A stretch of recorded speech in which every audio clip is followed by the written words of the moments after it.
will be sharing tips and tricks of quality journal. But right now, I want to share with you what is this agreement that Professor Sarud has just mentioned. Yes, Mahidol University has an agreement with Taylor & Francis. It's a read and publish agreement that allow faculty members and students to publish open access in over 2,000 Taylor & Francis journals. And now let's find out how you can publish in this agreement. I'm Ko. I'm an open research account specialist based in Tokyo, Japan. And today I'm going to talk about our author workflow for using your open access agreement for your manuscript accepted for publication in our open select journals. Open select is the term we use for hybrid journals, meaning that they can publish open access or non-open access depending on your choice when your manuscript is accepted for publication. To make it clear, articles submitted to a full OA journals will have a different workflow, and this talk does not cover it, but I specifically focus on the workflow for hybrid journals. And I've got 16 slides today, but believe me, it is very simple and straightforward. And I will take questions at the end. So this little graphic gives you a high-level overview of what the author journey is. The author will begin their journey by submitting their article to an open select journal. The article will then go through to our production colleagues in peer review. Once it is accepted for publication, this is when the author is asked to complete their author publishing agreement. And that's exactly what we are going through today. When you sign your author publishing agreement, you can select to use your open access agreement to cover the article publishing charge. Then your institution will approve your request on our system called Research Dashboard. And then your article will be published as open access. Okay, so let me talk more about the workflow. So once an article has been accepted for publication, the author receives this email to let them know we've got an open access agreement. Some authors might not realize we've now got this agreement in place, so this just gives them a little bit of information to say that we have. After that, the author will get this email asking them to complete the author publishing agreement. What they need to do now is to just click the status button here.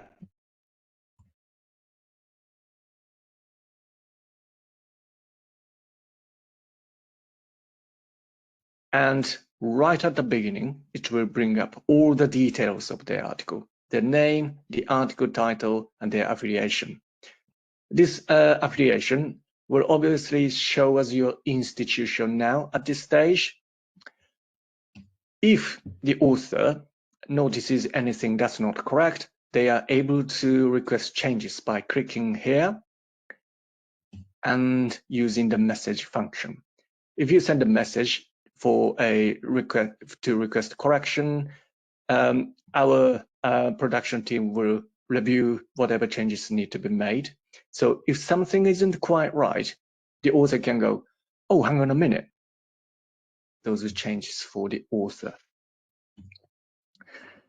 They then have the chance to say if they received any funding for the article. If they select yes, that will prompt you to add in the funder and the grant number. If they didn't receive any funding, it will be a no, and then just click next to move on to the next page. Now, this is probably one of the most important screens for the author. So at this stage, they can request to use the agreement. Here, we are highlighting the institution we have them affiliated to. So you should be able to see your institution name here. If the name of this institution is not correct, they can once again submit to request the changes. There is also a help icon opening further text to make it clear to the author what choice they are making. As an author, if you'd like to understand more about the open access agreements in place with Taylor and Francis and your affiliated institution, we have a link to our author service page. So by clicking here, you can find out the agreement details. So once they've completed that screen, the rest of it is fairly standard for the author. So they have to confirm who owns the copyright. You'll notice lots of these little question marks here, and that's just where a little bit more information the author can find. They then get a chance to choose their license, usually selecting two options, CC BY NC ND or CC BY. Again, a little pop-up box to give them more information to what the different licenses mean. After that, it is a page to confirm if they declare any conflict of interest. If they press yes, a pop-up box will appear for them to enter the information in. And the next, if there is any permission they need to make us aware of, and again, if they press yes, a pop-up box will appear for them to provide that information. They will then have to confirm and accept the author publishing agreement, which we encourage authors to read and confirm that they agree for that article to be published. If they select yes, they can complete their signature. And once they've completed that, that's the end of the author publishing agreement. So they just get the summary to say they've finished that agreement. And upon the completion of the author publishing agreement, the author receives this email to let them know that the institution will review your request. And that's all the author needs to do at this point in time. The author receives a notification once the institution has made a decision. And after the institution approves the request to use the open access agreement for publishing the article open access, the author will get this confirmation email with the good news to say that the institution has supported their article for open access. The author doesn't have to do anything at this stage, and our production colleagues will publish your article open access, and that's the end of the journey. And that brings me to the end of what I wanted to show you today. The author workflow is very simple and straightforward, and what you need to do is just to follow the guidance and make sure to choose the open access publishing option so that your institution can support you if they so wish. Our email address is on screen at the minute, so if there's any specific questions, I'm open. All right, that is the presentation that is the video on how you can utilize and maximize the open access agreement that we have with Mahidol University. I did receive some feedback that the video was not clear on some of the participants' screen. Please do not worry about it. We'll be sending the video across to the institutions after today's session, and you can expect a follow-up event email from us with all the resources that are being shared today. Now, now that you know the steps and how easy it is for you to publish with the agreement, it's also time to find out how you can access the right journal. Now, if you have any questions as of now, feel free to deposit them in the chat box, and we'll address them during the Q&A segment. With that, I would like to hand over the time to the expert, Ms. Victoria Babbitt, the Director of Research Development and Outreach here at Taylor & Francis, to begin the session on choosing quality journals. Thank you so much, Ms. Victoria, for coming today. Could you please, I'll hand over the time to you. Give me 2 seconds to stop sharing. Great. Thanks, Melly. Let me just share my screen here. Are you able to see that? I'm not seeing anything at this point. You're not. Oh, sorry. Here we go. Are you seeing that? It's loading up. Okay, good. Yep. Yes. I clicked on it, but I must have been too gentle with my click. All right. Let me just move this out of the way. Great. All right. Well, thank you so much for having me today. I'm really excited to speak to all of you. And as said, today we're going to be focusing on strategies for choosing quality journals. And so let's get started. So choosing the right journal for your work is incredibly important and really worth your time and energy. And as you see with this slide, the number one reason articles are rejected is because they were not a good fit for the journal in terms of the topic, the article type, the methodology, or the communication style, or any number of reasons, but those are the main reasons for that. So today I'm just going to talk briefly about how to find journals. I'm going to be showing you some resources that you can use, and then how you go about assessing the quality of a journal and choosing a good fit for your work. So the things that you need to think about around that. And then we're going to talk about predatory publishing. So tools such as journal selector tools are a really good starting point for finding work, journals that might be good for your work. And I'll show you one of those. However, before you get to that stage, to get a good sense of the different journals in your field, established databases and indexes are a really good place to start. There are many indexes out there, but I'm going to focus on a couple of the most relevant journal indexes in terms of coverage, and that is the Web of Science Journals Master List and the Directory of Open Access Journals. And then I'm going to take you on a brief tour of one of our journal websites so you can see the kind of information you can find there. I'm going to quickly show you how you can identify quality journals in your area that might be a good fit for your work and worth exploring further. So to start off, the Web of Science is a really great place to begin if you're unaware of the key publishers and journals in your research area. So the Web of Science has a number of indexes, such as the Science Citation Index and the Social Science Citation Index. It's a bit of a tongue twister this early in the morning. And then there's the Emerging Sources Citation Index. And the Web of Science is an index that has a very strict assessment process for the journals that they include. So there are 24 areas of criteria, including those that are on the slide here. So they want to have basic publication information. So, you know, what you would expect, the journal title, publisher, ISSN, and contact details. And I'll tell you why that's important later.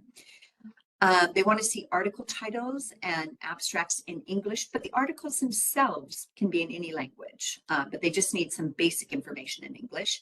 They want to see a really clear presence of a peer review policy. So the journals need to explain what kind of peer review they use. They want to see timeliness of publication. And what that means is they want to see consistent publication. They don't want to see one article published in January and the next article published the following year in June. That's probably an unhealthy journal. They want to see that the content is high quality and importantly that it's relevant to the community that it's supposedly serving. And then they want to make sure that the websites have good functionality. And then lastly, they need key information about people involved in the journal. So both for the editors and the authors. So editors, they want to see a really clear composition of the editorial board, and they want to see affiliation details. And the same is true for authors. They really need to see those affiliation details. So we're going to take a look at the journals master list, and I'll show you how you can identify potential journals for your work.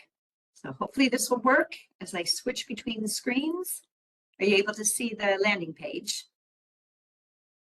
Yep. Yep, perfect. Okay, so this is the landing page for the Clarivate Journals Master Journal List. And as you can see in the upper right-hand corner, I'm logged into this site. However, there is a lot of functionality even if you don't have an account. So I just wanted to point out on the search mechanism here, you will see this functionality match manuscript. And I'm going to show you Taylor and Francis functionality, but you'll see this kind of thing where they do have different types of tools where you can try and find journals that match your work. I'll show you how it works at Taylor and Francis. So today we're going to focus on geography because I'm a geographer, but you could do this with any subject, obviously. So we're going to search for journals that fall within the subject area of geography. So clicking on here, it's going to direct us to our results page. And as you can see here, you can sort by relevancy or alphabetically. We're going to stick to relevancy. But then there's a lot of filters that you can use. So here are the filters of how it's covered in this database, the different collections it's included in. Now, geography is a huge subject matter. It crosses over arts and humanities and social sciences, as well as the physical sciences. So it's included in both the Science Citation Index and Social Science Citation Index, as well as the Arts and Humanities Citation Index. So you can search by those. For a topic as large as geography, you could also drill down a little bit. So you could, click on agriculture, biology, and see if that refines that list a little bit more. And then you can come down here and there's some other lists, indexes that they have that you could search through. You have the ability to search just for open access articles, or open access journals, but since we're going to look at the DOAJ, we're not going to use that filter today. You can search by category, country and region, language, frequency of publication, or whether it's in the journal citation report, and that means does it have an impact factor. So going up to this top one, geography, here you already have a lot of information. You can see who publishes it it just happens to be us. You can see our corporate address, which is in Abington, England, just outside of Oxford. You've got the ISSN, and then you've got the different indexes and collections that the journal is included in. But if you click through to the profile page, you'll find even more information. So here you have the general information about the journal. You've got a link to the journal website, which again is very important, and also a link to the publisher website. You can see when it was first published, which is 1901, how many issues they publish a year, where it's published out of. And then coming down here, again, they've got that Web of Science coverage. And if you come down further, you have the journal impact factor. And for some reason on my computer, some days it shows the impact factor, some days it doesn't. But usually the impact factor would be there. And then they've got another index that was recently introduced, the Journal Citation Indicator. And then if you come all the way down, they have information about peer reviews. So if it's included in the reviewer recognition in the Web of Science, and yes, it is. And then it says how many claimed reviews are there. And then on the very bottom, you see whether or not it's indexed in PubMed, but also you see who actually owns the journal, which is the Geographical Association based in London. So tons of information there. And again, this is just one journal that we were looking for, but you could examine a number of journals on that list to see which ones might be a good fit. So let's go back to the presentation. Great. So the next index that I wanted to show you is the DOAJ, which is the Directory of Open Access Journals. And currently there are over 21,000 journals indexed in the DOAJ, and that number is growing regularly. And each journal, again, goes through a very rigorous evaluation process before they're included. And here are the categories, here are some of the categories that they examine. And as you can see, there are OA specific categories, such as OA policy and licensing terms. And some of the journals index also receive a DOAJ seal, which means that they are the gold standard of open access in terms of digital preservation, persistent identifiers, so DOIs, comprehensive metadata that's been submitted to the DOAJ, the licensing type and information, so CC licenses, and then whether or not the authors retain copyright, and also if they have self-archiving policies. So let's pop over and take a look at the DOAJ.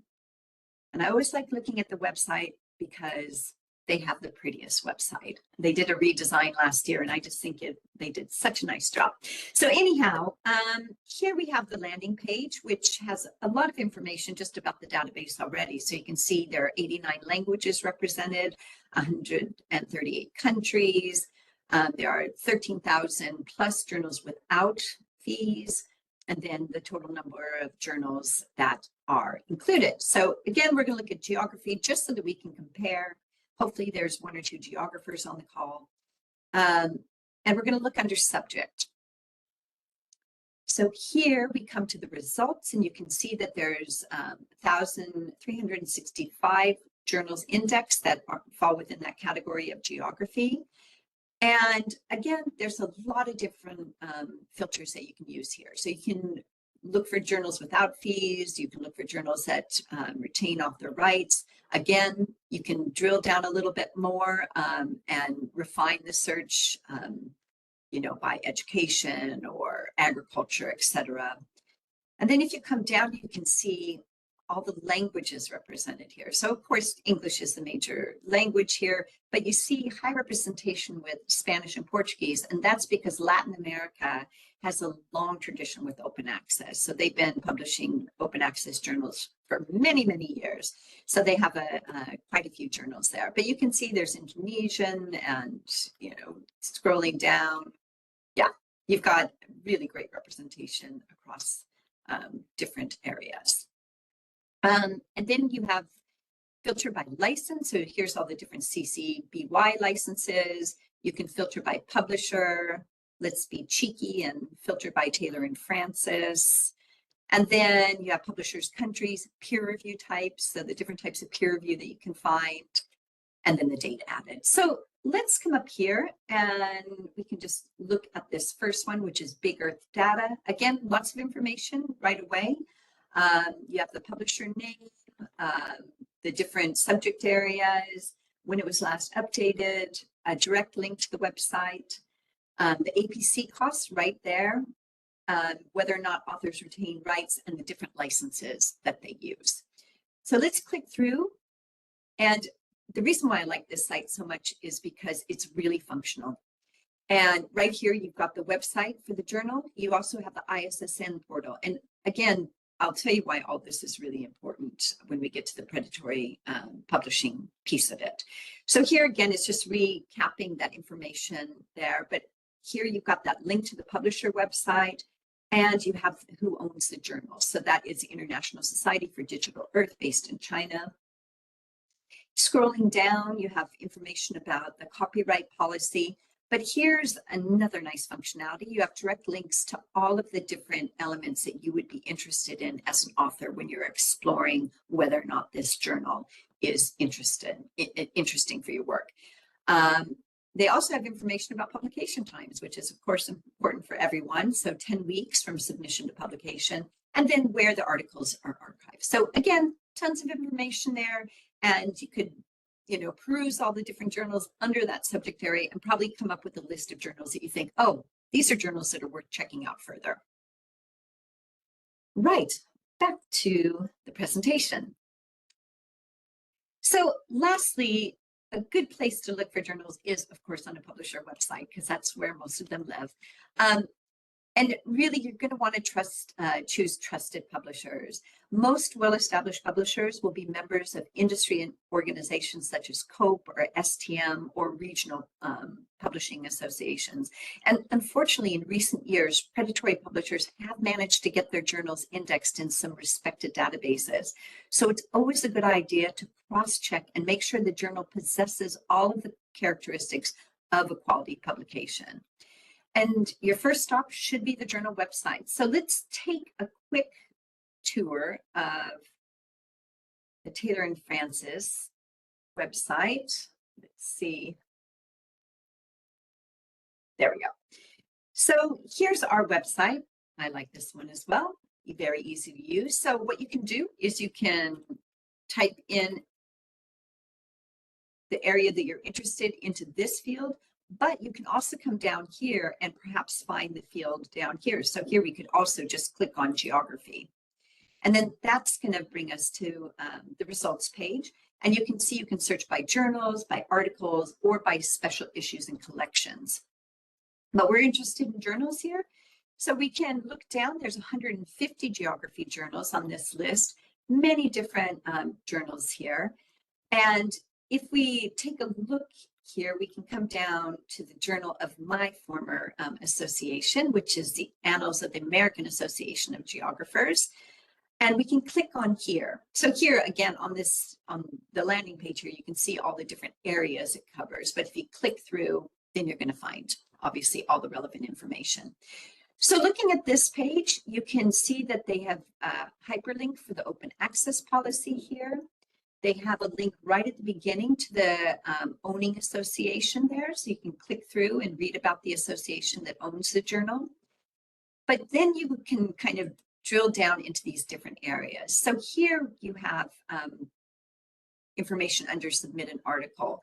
So you have the instructions for authors, which is very important for all of you to read through before you submit your article to a journal. You have editorial policies. Now, most publishers have editorial policies that apply to all of their journals. So that would be the case with Taylor and Francis as well. So if you click on this, it will take you to another site with the editorial policies for Taylor and Francis. Let me see if I can get back. There's that. There we go. So you have all that information there, but then you can also click on about this journal. And here you have information very specific to the journal. You have the aims and scope. I'm going to just hold off on that because I'm going to cover that more in depth. You have the metrics for the journal, which of course is very interesting for everyone. So how many downloads the journal gets, citation metrics, if that's interesting to you, but also speed and acceptance metrics. So you have different metrics for different kind of stages of the peer review and publishing process there, and then the acceptance rate, which is 40% for this journal. Here you have the editorial board. And as I mentioned for the Web of Science, it's really important that affiliations are listed on the editorial board. So here you have all the editors for the different sections and where they are based. And then another thing you have is the information for the editorial office. So you have that address there. And then as we scroll down, it's got a very big editorial board. Let's see. And then you've got more information about abstract and indexing. And again, that open access policy and the association information. So again, plenty of information there on the website. And up here, you can browse for different articles and that sort of thing too, so that you can get a sense of the type of research that they're publishing. Right. And then I mentioned earlier, another resource that you can consider using is our Journal Suggester tool. It's very easy to use. You just copy and paste the abstract of your article into the field and click on Revealed Suggested Journals. And then the AI-based system will identify journals that it believes is a good fit for your work based on the language that you use in your abstract. So it's really important that you're particular about the language you use in your abstract, that it really is capturing what you're doing. So I'm going to just quickly show you how it works.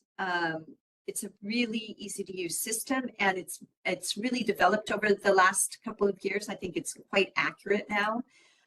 So I just found this little abstract online.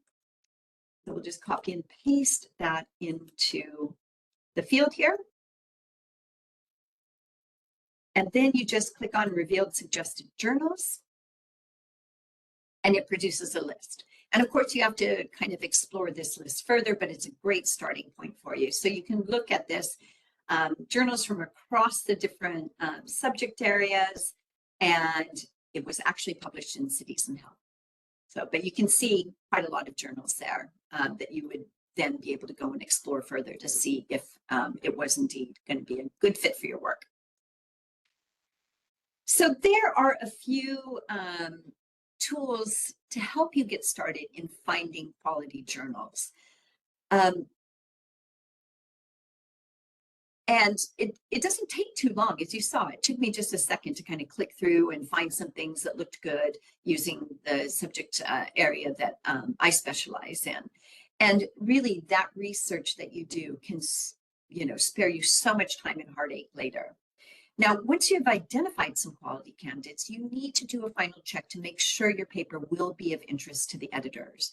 First, you need to take a look at the content that to see if they're publishing similar articles in terms of the topic, methodologies, and article type. And I suggest you look at the content from the last, say, 3 to 5 years, because journals will change their focus over time. So it's good to look at the recent content to see if they're, if you feel like your work would be a good fit.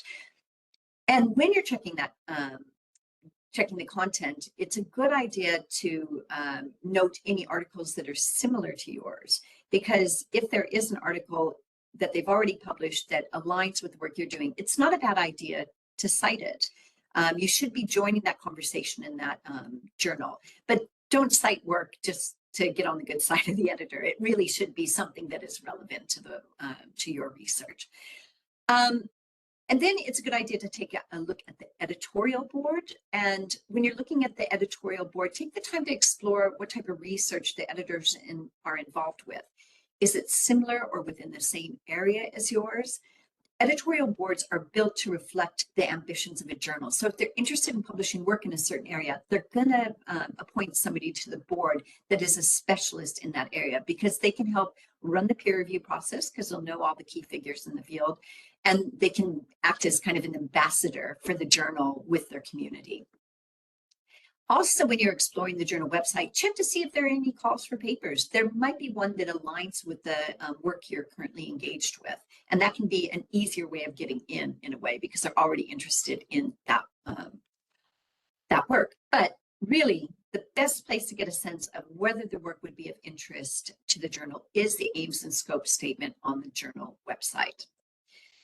So aims and scope statements are designed to give librarians and students and researchers and potential authors a clear understanding of what the journal is about and the type of research that they're interested in publishing.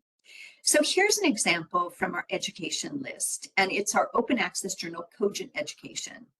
And as you can see, Cogent Education has a very broad scope. They are a multidisciplinary journal, and they are interested in articles from across the breadth of educational research. They list the different sections of the journal in the aims and scope statement with links to those sections, and each of those sections will have another description, short description of the type of research that they focus on. So most researchers in education could probably submit their work to this journal because it has such a broad scope. So the next journal, I'm going to show you just a couple of examples from the same subject area so you can kind of see the differences between these. So this one is the African Education Review, which also has a fairly broad scope, but slightly more focused. So this statement provides some history about the journal before describing the type of research that they would like to publish.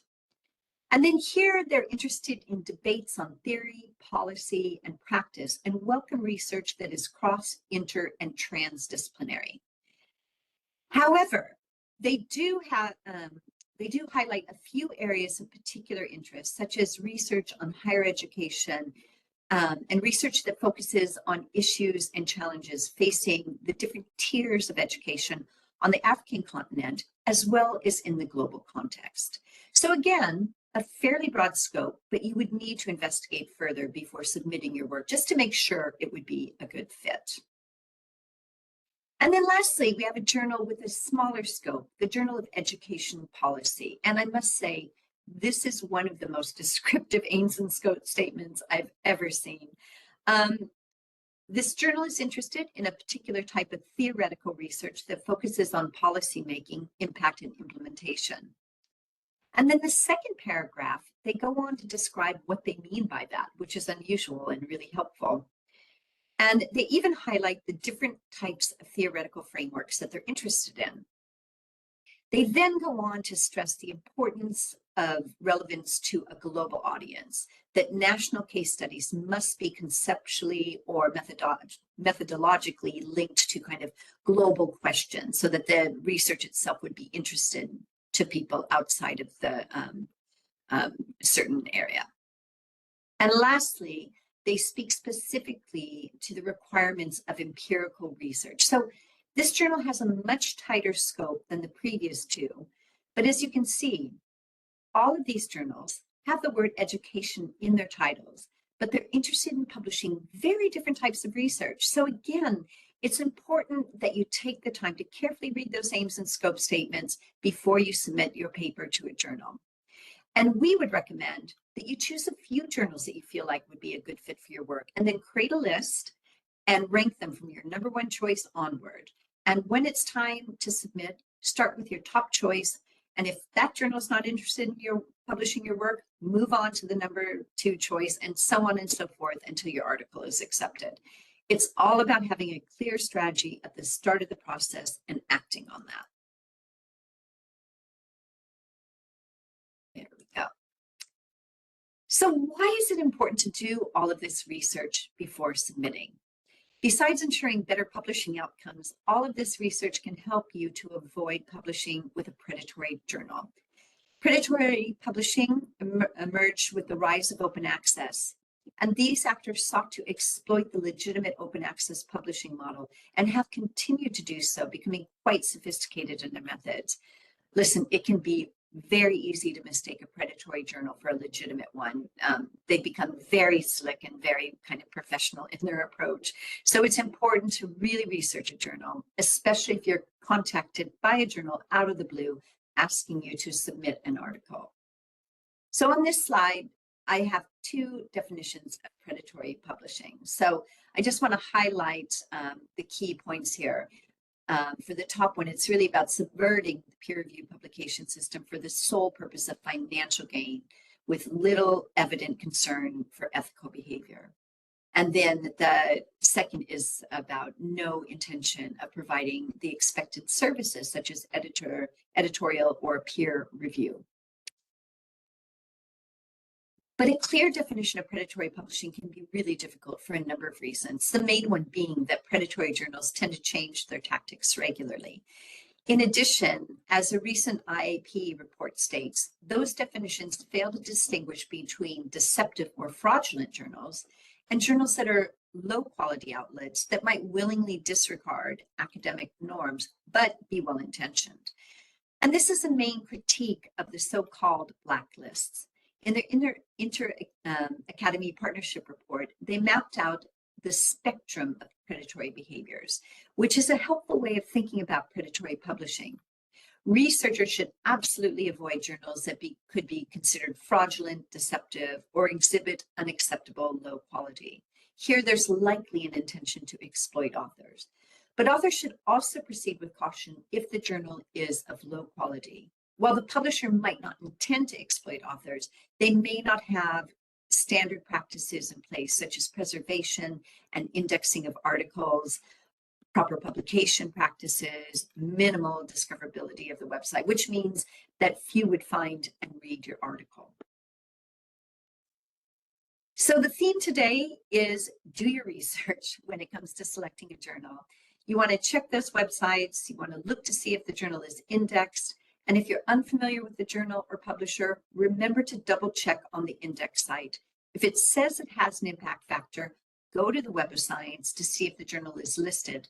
And if you find a journal with the same name on the Web of Science, click on that link I showed you, which should direct you back to the website. And make sure that it directs you back to the original website that you were looking at. And you want to look at the content. Is it high quality? Is it understandable with correct grammar and copy editing? And check out those editorial policies. Number one, do they have any? And if they do, are they robust, clear, and easy to find? And don't forget your local community, your colleagues and your librarians. See if they've heard of the journal or publisher before, or if they have any experience publishing in the journal.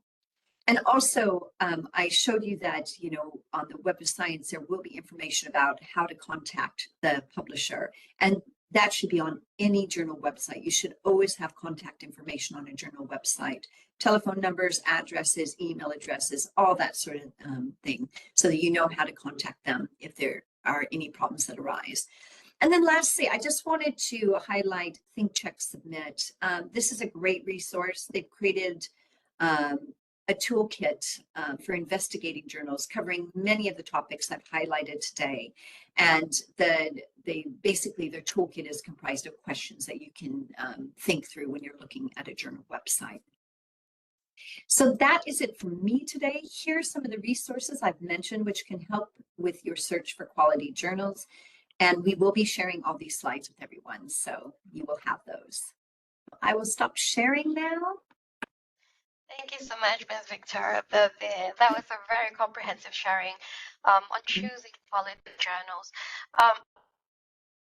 Actually reached the Q&A segment, and we already received some questions on the chat, and we have one question on the chat, and we do have questions that we have tabulated before the start of the event.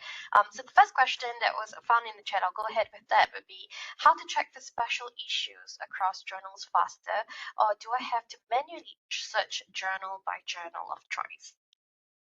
Yeah, I mean, it depends. Like at Taylor and Francis, we do have a special issue kind of landing page and that sort of thing where there are active special issues and calls for papers. So you can find it that way. Again, this will probably differ across publishers, so I can't speak for other publishers, but that is the easiest way of going about it, is just kind of looking at those call for papers lists. Right. We can actually share the special issue site in the post even as for the institution if they're interested as well. Back to the questions. Victoria, what are some of the common mistakes you see researchers, especially in Southeast Asia, do when choosing journals? Was it really unclear abstracts, or don't really have keywords within the abstract? What are some common mistakes for choosing journals? Yes. Not doing your research. So that's why I dwelled on this. I get contacted by authors quite often, and they'll send me a copy of their paper and say, you know, I've just submitted to these 3 journals. And I use education because that was my most recent exchange with a researcher, because they had submitted to 3 different education journals, and none of them accepted it. I looked at the journal names. 2 of them were quite niche. The other one was a little bit broader scope. And then I looked at the research, which was way out of scope of any of these journals, but it was education research. And all these journals had education in the title. So again, you need to kind of do that deep dive and make sure that, yes, it's an education title or a geography title or an engineering title, but is it covering the type of research that you're actually engaged in? So that is the main reason for at that stage of choosing a journal. Then we can talk about publishing, and there's many different things that can happen at that stage. Right, so it's really the due diligence in understanding the scope and aims of a particular journal before they do the submission. Right, and earlier about submission to having a strategic plan in submitting in the submitting of a research paper.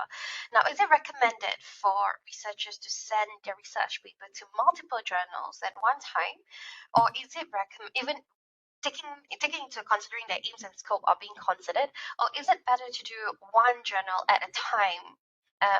What's your take on this? You're not permitted to submit to more than one journal at a time.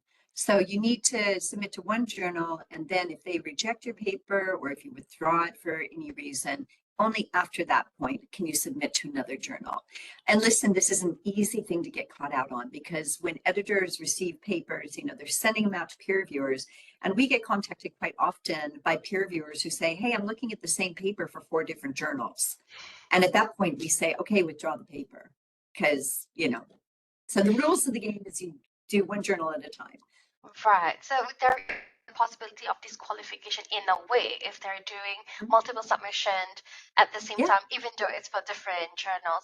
And I think that's got to do, correct me if I'm wrong, Victoria, that's got to do with the peer reviewer itself as well, because it's most of the time it's around the same industry, same field experts that are reviewing the paper. So it would make no sense to be repeating the same paper with the same amendment. Would that be the idea of how processes are being made now? Yeah, I mean, the thing is many of you will know, because you're probably involved with peer review, it's really the system is stressed right now. There's so many publications going out, and every journal struggles to find peer reviewers. Peer reviewers struggle with the, requests that are coming in. So it's really almost, dare I say, disrespectful to submit your paper to multiple journals, because that means each one of those journals are going to be scrambling to find those peer reviewers, and those peer reviewers are going to be giving feedback and putting their time and energy. And listen, you can only have one version of record. An article can only be published once. So, you really want to avoid that at all costs. And definitely once an article is published, if you've accidentally published in 2 journals, that will be discovered immediately. So, it really is important to avoid that. Right. Thank you, Victoria. There's also another question about journal quartiles. So I think for early researchers, it will be quite overwhelming with all these matrix that's coming to your face when we want to select a journal. What does journal quartile mean, and how important it is in selecting them in our publication? So journal quartiles, basically like in the Web of Science, they break down that whole big list that they have for geography, for example, into 4 quartiles. So the top quartile, obviously, those are the journals that have the highest number of citations, and then the second and third and so on.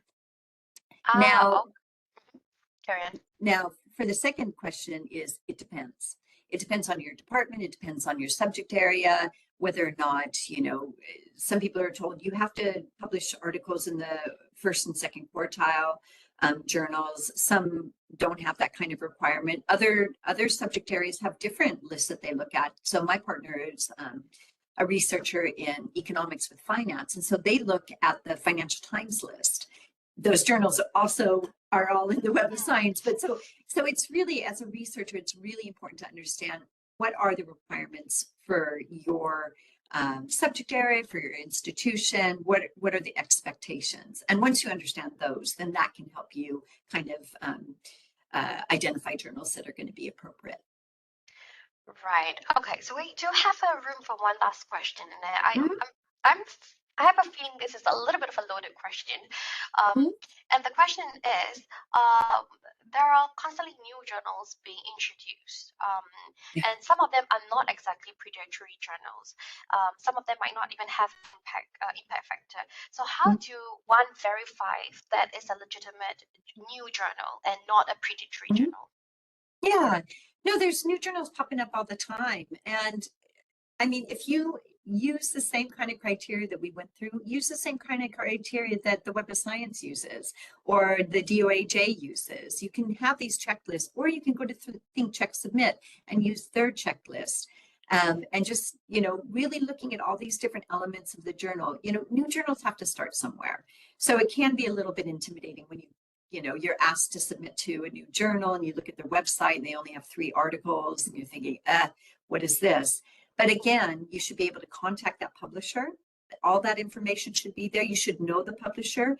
Talk to your librarians. They know the publishers out there. So they'll be able to say, oh yeah, that's a legitimate publisher. You can also look at industry bodies, so STM and that sort of thing, because a lot of publishers are members of those industry bodies, and that's kind of a stamp of approval, basically, if they've been included in STM. So there's a lot of things you can do to kind of suss out whether or not it is a good journal. The other thing with predatory journals is if you actually look at the content, a lot of the content is not great. And I think we're going to see more and more of that, because I think predatory journals are probably going to try and buff up their sites a little bit to make them look a little bit more legitimate, probably using a lot of AI. And AI is still super problematic. It can only go so far. So it's just, again, research. It never ends. Right. Thank you so much, Victoria. I think the key takeaway for today would be just due diligence in first researching obviously researching the journals that you would like to publish, identifying whether it's predatory or not. We have, I think, shared a few of ways for you to verify if the journals is legitimate, even to find which journals that suit you. With the T&F journals, just you could immediately look at some of the journals that are already aligned with early as well with the institution. And of course, if all fails, go and reach out to your librarians. They are the person, as Victoria mentioned, would know pretty much all the publication or publishers the district that are legitimate. Now, thank you so much for everyone who participated in the question and contributed good questions, especially. I would like to hand over the time to Ms. Kanchana, our Thailand Journal Sales Executive at Taylor Francis, to conclude today's webinar before we close up the session. Ms. Kanchana, would you take a time? Yeah, okay, can you hear me? Thank you, Mary, and hello to everyone. My name is Kanchana Chanasupin, Sales Executive Online Resources at Taylor Francis. It's a pleasure to be here today, and I would like to take this opportunity to close the event on behalf of our team. This marks the first collaboration between Taylor and Francis and Mahidol University Library in hosting a training section on transformative agreement. Our aim has always been to support and enhance your understanding of publishing Taylor and Francis, and I truly hope today's section has provided you an valuable insight. On behalf of everyone at Taylor and Francis, thank you for your joining us and for your active participation. We truly appreciate your time and engagement. Thank you once again. Yeah, that's all for me. Over to you, Mary.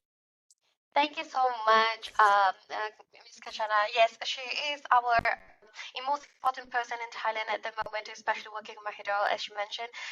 So she's the one that's liaising with you with this transformative agreement. Right now on the screen, just before we close off the seminar, would be the QR code to the agreement for you to find out more what we just shared today. The video we shared with you at the end of the session in the next coming days. And then at the same time, we also need to find out if this webinar has been useful to you.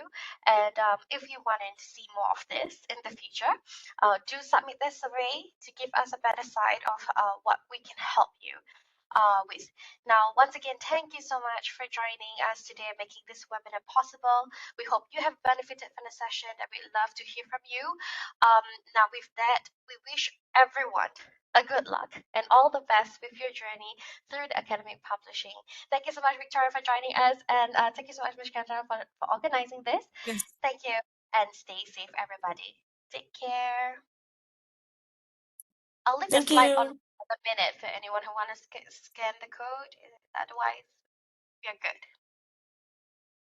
Is that okay, Kanchana? I just leave it on for a while. Yes, that's okay. Okay. Yeah, just in case anyone wants to scan that.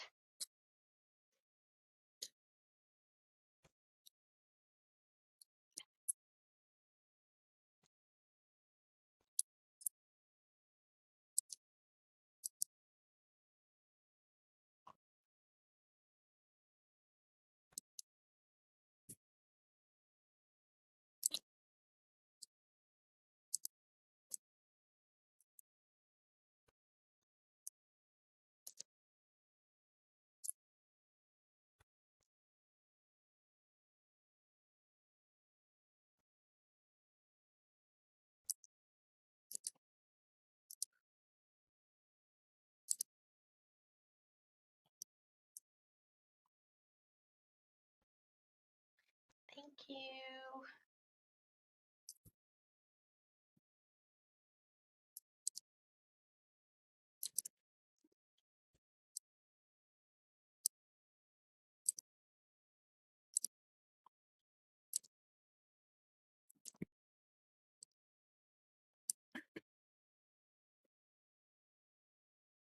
Okay, thank you.